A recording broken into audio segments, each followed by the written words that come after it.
Welcome to the Explainer. Today we're going to dive into something that's, well, absolutely crucial: how to keep your home safe, warm, and running when the power suddenly goes out. And we're basing this whole guide on a fantastic report by the technology research firm Virtualization Options LLC, so you know you're getting a solid, actionable plan. Okay, so let's just jump right in and get a handle on the stakes here. A power outage, especially when it's freezing outside, is so much more than an inconvenience. It can become a genuine crisis. And this quote, it just hits the nail on the head, framing exactly why this kind of preparation is so incredibly important. But here's the good news. With the right prep work, you can absolutely create a bubble of comfort and safety for your family during an emergency. And that's exactly what we're going to do today. Walk through it all, step by step. It's a huge question, right? Where do you even begin? Well, it really breaks down into a few key areas. Let's start with the big one. How in the world do you generate your own power? So, your main choices fall into three big buckets: generators, batteries, and solar. For most people, the whole journey kicks off with a really fundamental decision: what kind of generator is the right fit? On one side, you've got your portable generators. These are awesome because they're flexible, they don't cost as much up front, and they're perfect for powering just the essentials. You know, the refrigerator, a sump pump, maybe a few lights. Then on the other side, you have the whole house generators. Now these are a bigger investment, for sure, but we're talking about a robust automatic solution that powers your entire home. The second the grid fails, it just kicks on seamlessly. You know, choosing a generator is one thing, but the fuel you pick? That directly impacts how reliable it's going to be in a real crisis. As you can see here, gasoline has a really short shelf life. It can go bad. Propane is way more stable and super easy to store. But if you have a natural gas line to your house, that's the golden ticket. You've got a continuous supply, no scrambling to refuel in the middle of a blizzard. So what if noise and fumes are a big concern for you? Well, that's where battery backup systems come in. They offer a completely silent, emission-free alternative.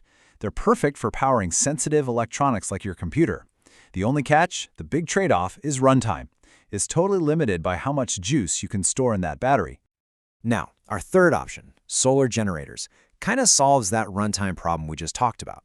By using solar panels to charge up a battery bank, you get a completely independent and renewable power source. And a huge advantage here, and this is a big one, is that as long as you've got sunlight, you can keep recharging. Okay, so we've covered power. We're feeling good about that.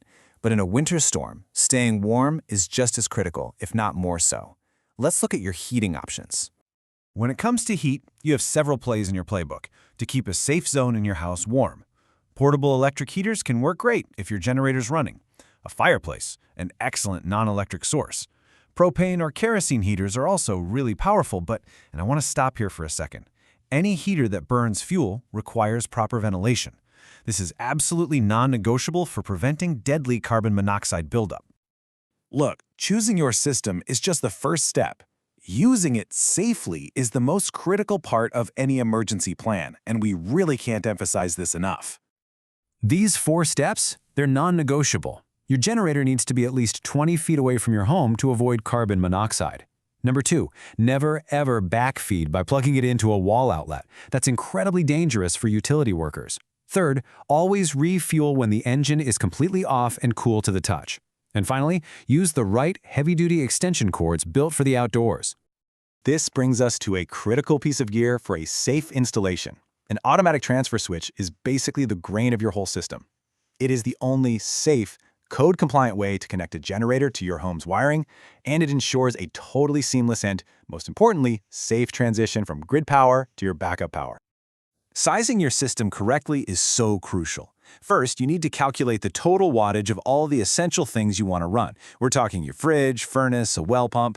Then, you select a generator with 20 to 30% more capacity than that total. That extra buffer is essential to handle those big power surges you get from starting motors. You know, an emergency system is only useful if it actually works when you need it to, and that means regular maintenance is essential. You've got to test the full system at least once a year, run your generator monthly just to keep all the parts lubricated, store your fuel safely, and of course, check your backup batteries regularly. Okay, there's no doubt that this kind of preparedness is an investment, but the really good news is that there are financial incentives out there that can make it a lot more accessible for you. The costs can often be offset big time. I mean, at the federal level, you could be looking at significant tax credits for qualifying systems, potentially up to $7,500. That's a huge help. And on top of that, many states offer their own rebates for energy-efficient upgrades, which could tack on another $1,200 or even more.